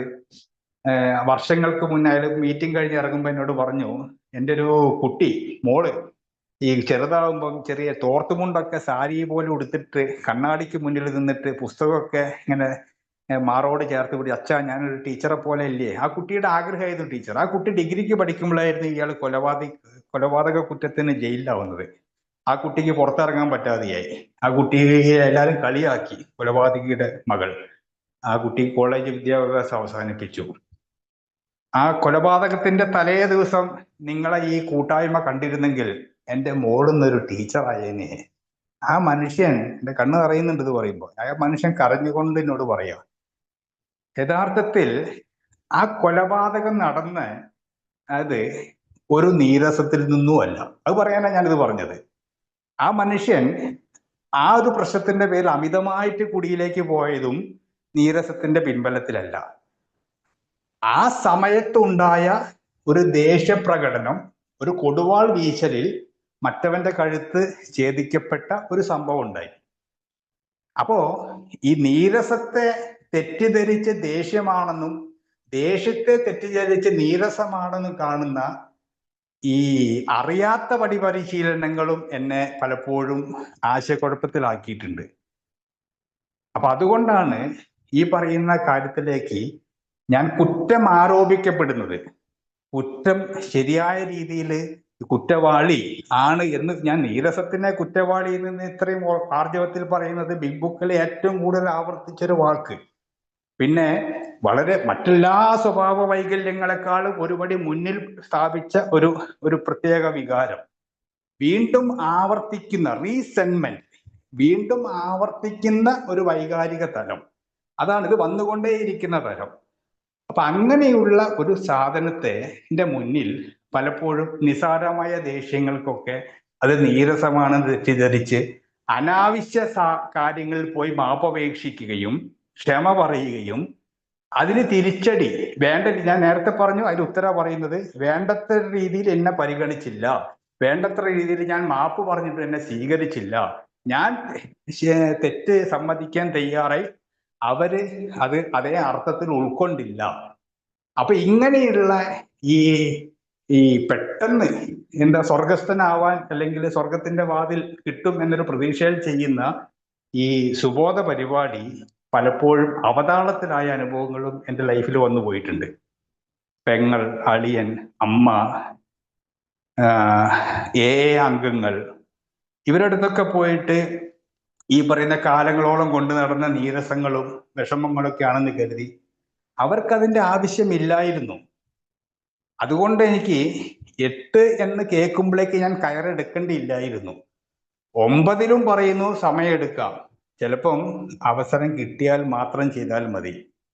അപ്പോ അങ്ങനെയുള്ള കുറ്റവാളിയായിട്ട് കാണുന്നത് ആ യഥാർത്ഥ കുറ്റകരമായ അവസ്ഥ വീണ്ടും എന്നിൽ ആവർത്തിക്കുന്നുണ്ടോ? അപ്പൊ ഈ ഒരു മദ്യാസക്തനെ ഞാൻ നേരത്തെ പറഞ്ഞ അമേരിക്കൻ മെഡിക്കൽ അസോസിയേഷന്റെ പ്രമേയത്തിന്റെ മുന്നേയുള്ള കാലഘട്ടം വരെ പാപിയായിട്ടും കൊലപാതകയായിട്ടും കുറ്റവാളിയായിട്ടും അധാർമികനായിട്ടും ഒക്കെ കണ്ട ഈ ലോകത്തിൽ ആൽക്കഹോളിക്സ് അനോണിമസ് എന്നെ പോലെ ഒരു മനുഷ്യനെ വലിയൊരു സുരക്ഷാ കവചം തരുന്നു. ഇത്തരം അപാകതകൾക്കാണ് കുറ്റം. ആ കുറ്റം എന്നിൽ പ്രവർത്തിക്കുന്നത്, ഞാൻ മദ്യപിച്ചു കഴിഞ്ഞാൽ ഇതെല്ലാം ചെയ്യും, മദ്യപിക്കാതെ ഞാൻ മാനസികമായിട്ടും ചെയ്യും. അപ്പൊ ആ ചെയ്യുന്ന ആ പ്രവർത്തനം ഞാൻ ചെയ്യുകയാണെങ്കിൽ ആ കുറ്റത്തിന്റെ പങ്ക് എൻ്റെതാണ്. ഇപ്പൊ നിരന്തരമായിട്ട് ആൽക്കഹോളിക്സ് അനോണിമസിന് ഞാൻ ഒരു അംഗമായി ഇരിക്കുകയും എൻ്റെ കുടുംബത്തിൽ ഞാനൊരു ഭീഷണിയായി ഇരിക്കുകയും ചെയ്യുമ്പോൾ യഥാർത്ഥത്തിൽ ഞാൻ എന്ന മനുഷ്യൻ ആണ് ഈ നേരത്തെ പറഞ്ഞ ആ വികാരം ഭരിക്കുന്നത്, വികാരം പ്രകടിപ്പിക്കുന്നത്. അപ്പോ ആ കുറ്റവാളി എന്ന, ആ കുറ്റം ചെയ്യുന്നവൻ, പാപം ചെയ്യുന്നവൻ, ആ കർമ്മം ചെയ്യുന്നവൻ എന്ന രീതിയിലേക്ക് ഞാൻ മാറുകയും സ്വാഭാവികമായും എനിക്കൊരു സാധാരണ ജീവിതം നയിക്കാൻ പറ്റാതെ വരികയും ചെയ്യുന്നു. ഇതുകൊണ്ടാണ് കുടി നിർത്തിയിട്ടും പലപ്പോഴും കുടുംബത്തിൽ അസ്വസ്ഥത, തൊഴിലിടത്ത് സമ്മർദ്ദം, ശരിയല്ല എന്നൊക്കെയുള്ള തരത്തിലൂടെയൊക്കെ എനിക്ക് കടന്നു പോകേണ്ടി വന്നത്. അപ്പൊ ഞാൻ ഇപ്പോഴും എന്നെ പ്രതിസ്ഥാനത്ത് വെക്കുന്നതിന് പകരം എന്നെ പ്രതിയാക്കാൻ ശക്തിയുള്ള നീരസത്തെ പ്രതിപട്ടികയിൽ ചേർക്കുകയും ആ പ്രതിപട്ടികയിൽ ഏറ്റവും മുന്നിൽ നിൽക്കുന്ന ഈ പറയുന്ന നീരസം എന്ന അവസ്ഥയെ, വൈകാരിക അവസ്ഥയെ എന്നിൽ എത്തിച്ച കാരണങ്ങളെ കണ്ടെത്തുക എന്ന 4-ാം പടി ഇൻവെന്ററി തുടങ്ങുകയും ചെയ്തപ്പോ കണ്ടെത്തലുകളാണ്, അതൊക്കെ അന്വേഷണങ്ങളാണ്. പിന്നീട് അത് വീണ്ടും അത് വേണ്ടത്ര രീതിയിൽ എൻ്റെ ആ വേദനയെ സ്വീകരിക്കുക. അപ്പൊ നീരസത്തിൽ നിന്ന് മറികടക്കാൻ ഞാൻ ഇന്ന് കണ്ടെത്തുന്ന കാര്യങ്ങൾ എൻ്റെ കുട്ടിക്കാലം മുതലേയുള്ള അവസ്ഥകളെ ആദ്യം മറ്റുള്ളവൻ കാരണമായിട്ട് വന്ന പ്രശ്നങ്ങളാണെങ്കിലും ആ വേദനയെ ഞാൻ സ്വീകരിക്കുകയും സ്വീകരിച്ച കാര്യങ്ങളെ 5-ാമത്തെ ഒരു പടി പ്രകാരം ഞാൻ പുറന്തള്ളുകയും ചെയ്യുന്നു. എന്നിട്ടും അരിപ്പ അരിക്കുന്നത് പോലെ എന്നിൽ ഇപ്പോഴും അത് പൊന്തി വരുന്നുണ്ട്. അതിനും ആൽക്കഹോളിക്സ് അനോണിമസ് കുറ്റപ്പെടുത്തുന്നില്ല. എനിക്ക് നീരസം കുറഞ്ഞു, നീരസമില്ല എന്ന് പറയുകയാണെങ്കിൽ ഞാൻ ആത്മീയ രോഗിയല്ല എന്നേ പറയുള്ളൂ. മദ്യാസക്തി is a life long disease, once an alcoholic always an alcoholic എന്നൊക്കെ പറയുമ്പോൾ ആൾവേസ് ഇത് പൊന്തി വരാം. പൊന്തി വരുമ്പോഴൊക്കെ ഞാൻ ഇതിനെക്കുറിച്ച് ചിന്തിക്കുന്നു. വീണ്ടും 5-ലേക്ക് തന്നെ പോകുന്നു. ഇതുപോലെ 6ഉം 7ഉം 5-ൽ പോയിട്ടും മനുഷ്യശക്തികൾക്ക് എന്നെ സഹായിക്കാൻ കഴിയാത്ത വന്നപ്പോൾ വീണ്ടും കേണപേക്ഷിക്കുന്നു. പിന്നെ ഞാൻ പ്രവർത്തിക്കുന്നു. എന്നിട്ടും എനിക്ക് വീണ്ടും വർഷങ്ങൾക്ക് ശേഷമോ ദിവസങ്ങൾക്ക് ശേഷമോ എന്നിൽ ആ വികാരം മുളപൊട്ടുന്നുണ്ടെങ്കിൽ തീർച്ചയായിട്ടും ഞാൻ അഭിമാനിക്കുന്നു. ഞാൻ ആൽക്കഹോളിക്സ് അനോണിമസിലെ ആത്മീയ വശത്തിലേക്ക് എത്തിയിരിക്കുന്നു. അതുകൊണ്ടാണ് എനിക്ക് ഈ പറയുന്ന പദ്ധതിയുടെ ആവശ്യം. അപ്പോ ഇതിലൊരു തരത്തിലും അവസാനിക്കുന്നില്ല, ഒരു തരത്തിലും ഇത് തീരുന്നില്ല. അപ്പൊ ഇങ്ങനെയൊക്കെ വരുമ്പോൾ ദൈനംദിന അനുഭവങ്ങളിൽ ഈ പടി ചെയ്തപ്പോഴാണ് മനസ്സിലായത്, ഇത് കേട്ടപ്പോ ഇങ്ങനെയൊക്കെ പരിപാടി ഉണ്ട് എന്ന് എനിക്ക് അറിയായിരുന്നു. ഈ പറയുന്ന ഏറ്റവും വമിക്കുന്ന പ്രശ്നമാണ് ഈ നീരസം. എൻ്റെ ഉറക്കം കെടുത്തും. ഒരു അംഗം ഒരു ഗ്രൂപ്പിന്റെ സെക്രട്ടറി പദം ആയിട്ട് ബന്ധപ്പെട്ട ഒരു വാഗ്വാദത്തില് ഒരു പുതിയ അംഗമല്ല, അവിടെ നിലവിലുള്ള അംഗം പുതിയ ആയിട്ട് സെക്രട്ടറി ആയിട്ട് വന്നു. അതിനെ മറ്റൊരംഗം എതിർത്തു. ഒരംഗം അത് ഈ പുതിയ സെക്രട്ടറി ഞാൻ സപ്പോർട്ട് ചെയ്തു. അന്ന് രാത്രി ഈ എതിർത്ത അംഗം എന്നെ വിളിച്ചു. ഈ പുതിയ സെക്രട്ടറി ആയവൻ സുഖമായിട്ട് കിടന്നുറങ്ങുന്നുണ്ട്, എന്നെ വിളിച്ചവൻ കിടന്നുറങ്ങിയെന്ന് എനിക്കറിയില്ല. എനിക്ക് അതിൽ ഉറക്കം നഷ്ടപ്പെട്ടു. ഞാൻ തിരിച്ച് ആ ദേഷ്യം പ്രകടിപ്പിച്ചു. നീ ആരുടെ ബിൽ വിൽസണോ? ആൽക്കഹോളിക്സ് അനോണിമസിൽ ഇങ്ങനെ ഒരു നിന്റെ തീരുമാനം നടപ്പിലാക്കണമെന്ന് പറയാൻ ബിൽ വിൽസൺ പോലും അത് ചെയ്തിട്ടില്ല. പിന്നെ നീ ആരാന്നൊക്കെ പറഞ്ഞിട്ട് അങ്ങോട്ട് കയർത്ത് ആ ദേഷ്യം പ്രകടിപ്പിച്ചു.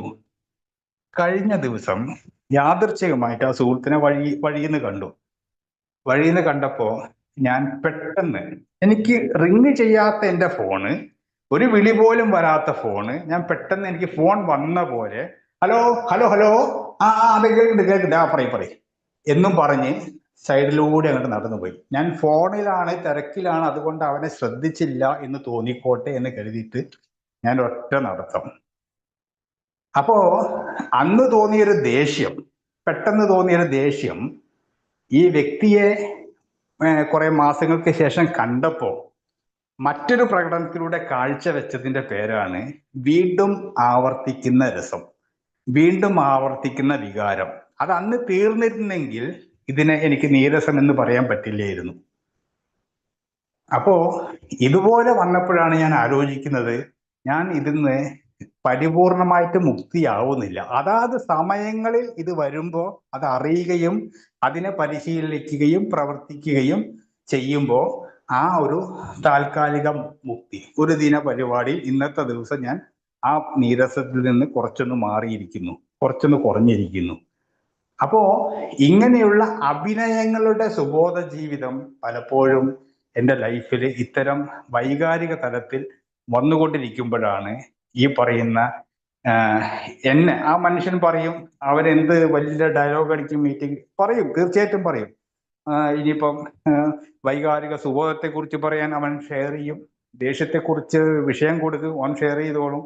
ഇന്നെ കണ്ടപ്പോൾ ആ ചങ്ങാൻ്റെ ദേഷ്യം പോയില്ലല്ലോ. സത്യത്തിൽ അപ്പോ എന്തുകൊണ്ടാണ് എന്നെ കുറ്റപ്പെടുത്തുന്നത് ആ മനുഷ്യൻ? ആൽക്കഹോളിക്സ് അനോണിമസ് പറയുന്നു ഞാനല്ല കുറ്റവാളി, നീരസമാണ് കുറ്റവാളി. ആ മനുഷ്യൻ പറയുന്നു ഓൻ എന്തിനു കൊള്ളാം, വിനയൻ എന്ന വ്യക്തി എന്തിനു കൊള്ളാം. ഇതുപോലെ എൻ്റെ കുടുംബാംഗങ്ങൾ കൂടി നിർത്തിയിട്ട് എന്ത് കാര്യം, തൊട്ടതിനും പിടിച്ചതിനൊക്കെ കാര്യം, രാവിലെ പോകുമ്പോൾ ഒരു സ്വഭാവം, വരുമ്പോൾ വേറെ സ്വഭാവം എന്നൊക്കെ പറയുന്ന ഭാര്യ ഇടയ്ക്കിടയ്ക്ക്, ഇപ്പൊ അത് കുറച്ച് കുറഞ്ഞിട്ടുണ്ട്, പറഞ്ഞിരുന്നു. അപ്പോ എന്നെയാണ് പറയുന്നത്.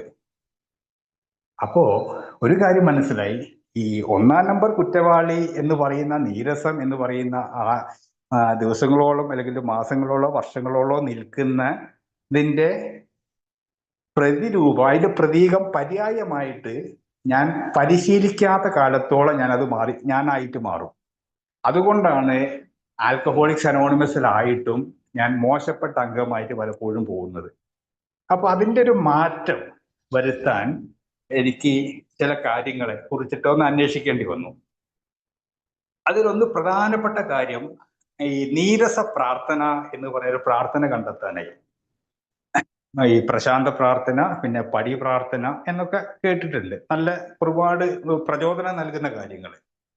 നീരസ പ്രാർത്ഥനയിൽ പറയുന്നു, എന്നെ ഏറ്റവും അലട്ടുന്ന ആ വ്യക്തി അല്ലെങ്കിൽ വസ്തുവാവാം, സ്ഥാപനമാവാം, സാഹചര്യങ്ങളാവാം, അതിനെ ഞാൻ എൻ്റെ രാത്രികാല പ്രാർത്ഥനയിൽ ഓർത്തുകൊണ്ട്, അത് വസ്തുവാവട്ടെ, വ്യക്തിയാവട്ടെ, സാഹചര്യമാവട്ടെ, സ്ഥാപനമാവട്ടെ, അവയ്ക്ക് വേണ്ടി സമൃദ്ധമായിട്ട് ആരോഗ്യവും സന്തോഷവും സമാധാനവും ദൈവമേ നീ നൽകണം. എനിക്കല്ല, എനിക്ക് ഏറ്റവും ഈ പറയുന്ന പ്രശ്നം അലട്ടുന്ന വസ്തുവിനെ.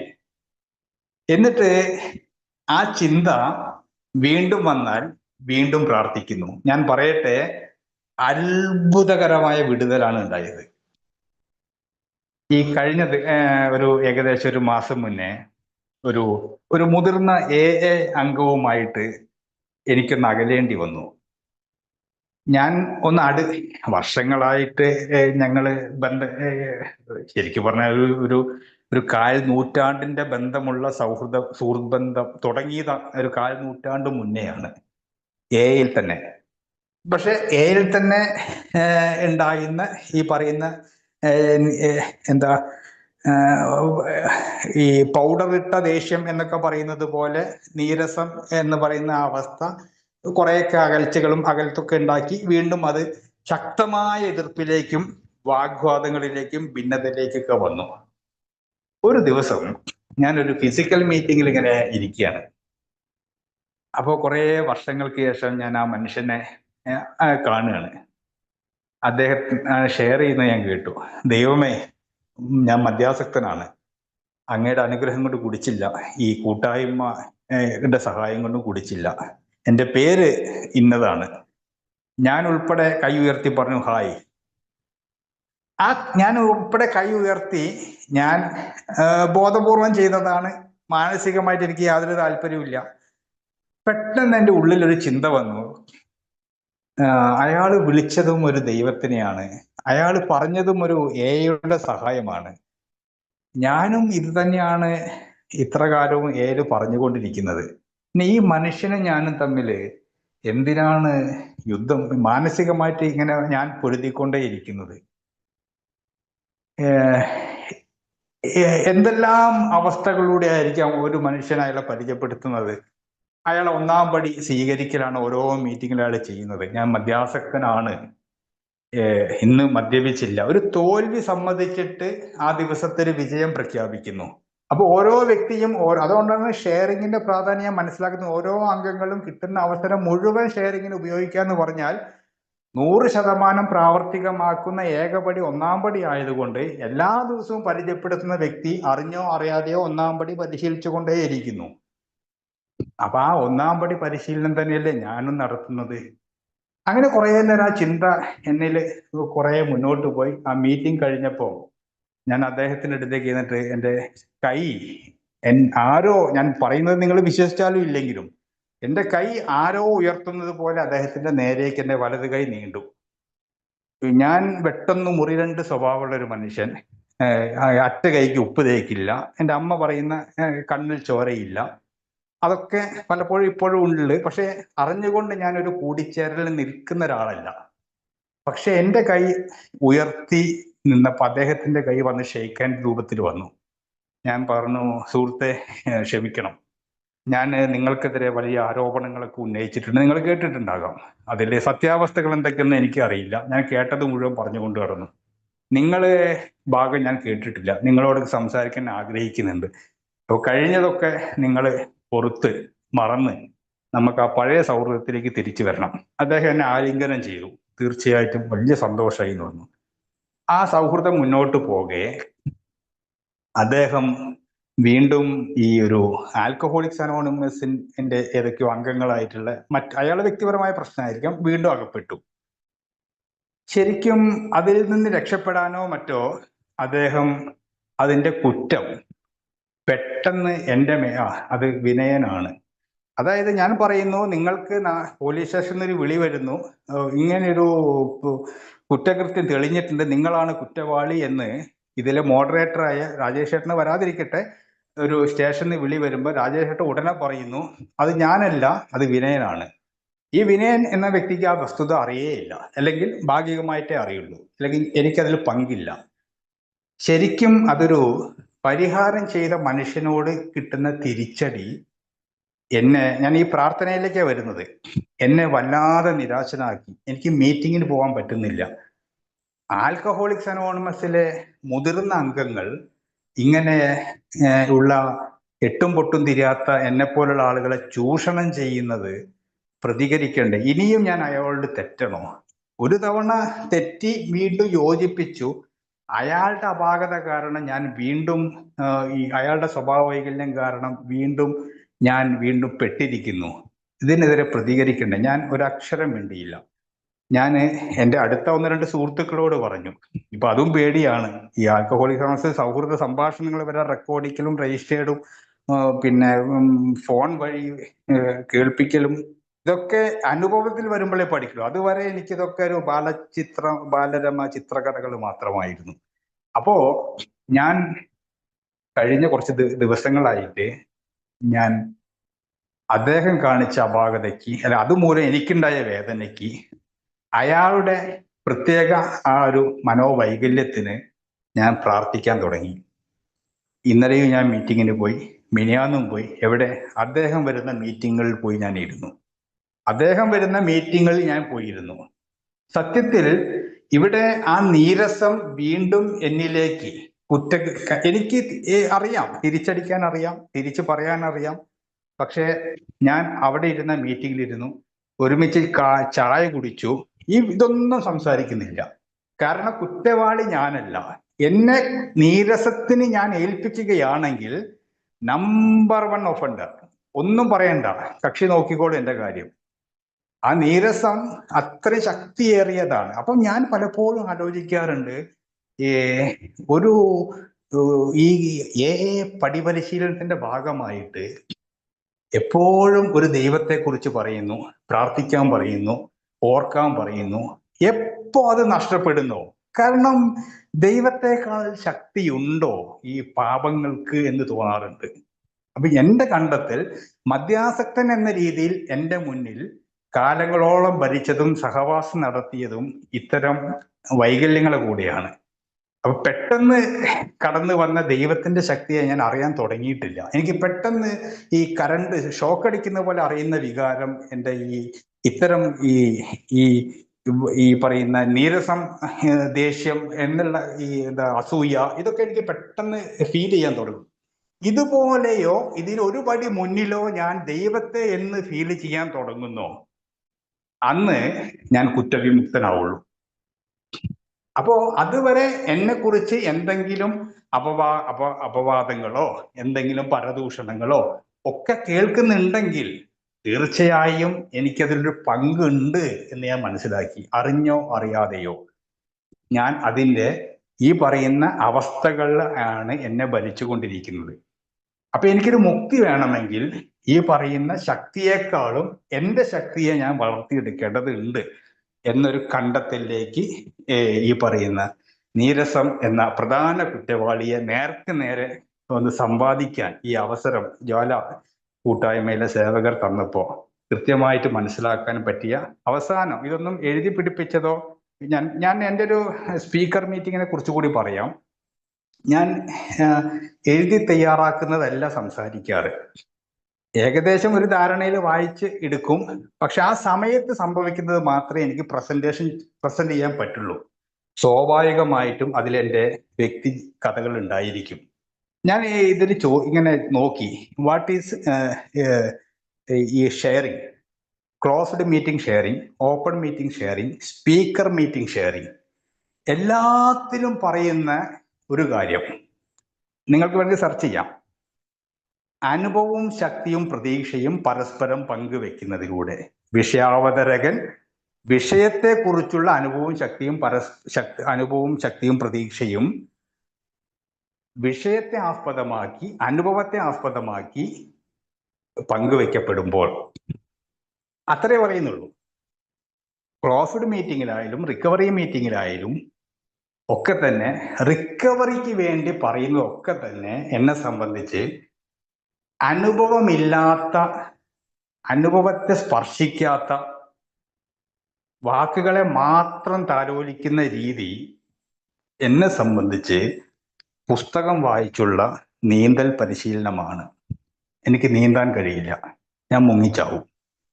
അപ്പോൾ ഇവിടെ എനിക്ക് പലപ്പോഴും ഉപകാരപ്പെടുന്നത് ആരെങ്കിലും, ഏതെങ്കിലും ഒരു നവാഗതൻ ഇനിയും ഞാൻ പറയണോ, ഞാൻ എങ്ങനെയാണ് പറയേണ്ടത്, അങ്ങനെ എനിക്ക് പറയാൻ കഴിയില്ലല്ലോ, ഷെയറിങ് അങ്ങനെ കേൾക്കാറുണ്ട്, സംസാരിക്കാറുണ്ട്, ഷെയറിങ് ചെയ്യാത്ത അംഗങ്ങളെ സാധാരണ കാണാറുണ്ട്. തീർച്ചയായും എപ്പോ പരസ്പരം പങ്കുവെക്കാൻ തുടങ്ങുന്നോ ഈ പ്രശ്നത്തിന് പരിഹാരം കണ്ടെത്തുകയും അപ്രകാരം മാത്രമേ നിങ്ങൾക്ക് അല്ലെങ്കിൽ എനിക്ക് മറ്റൊരാളുടെ മുന്നിൽ സന്ദേശമാവാൻ കഴിയുകയുള്ളൂ എന്ന് വിശ്വസിക്കാൻ തുടങ്ങി. അതിനൊരു അളവുകോലോ ഒരു സർട്ടിഫിക്കറ്റ് വിതരണമോ ഒന്നും തന്നെ ആൽക്കഹോളിക്സ് അനോണിമസിൽ നടക്കുന്നില്ല. എന്നോട് എൻ്റെ TK രവിയേട്ടൻ എന്ന് പറഞ്ഞ പഴയ അംഗം പറഞ്ഞത്, ഞാൻ ചോദിച്ചു എന്താണ് രവിയേട്ട AA? നീ ഇപ്പോ എങ്ങനെയാണോ അതാണ് നിന്റെ AA.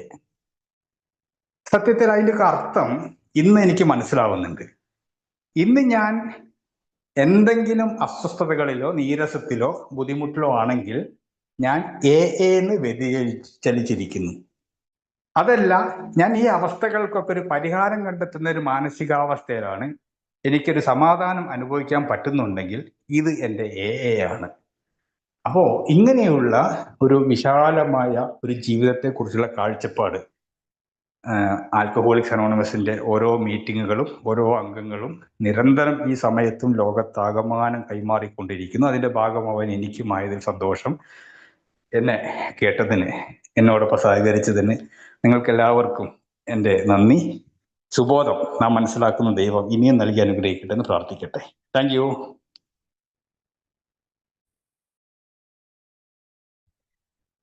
മിസ്റ്റർ മോഡറേറ്റർ രാജേഷ് ഏട്ടാ കഴിഞ്ഞു. വേലു കഴിഞ്ഞിട്ടുണ്ട്.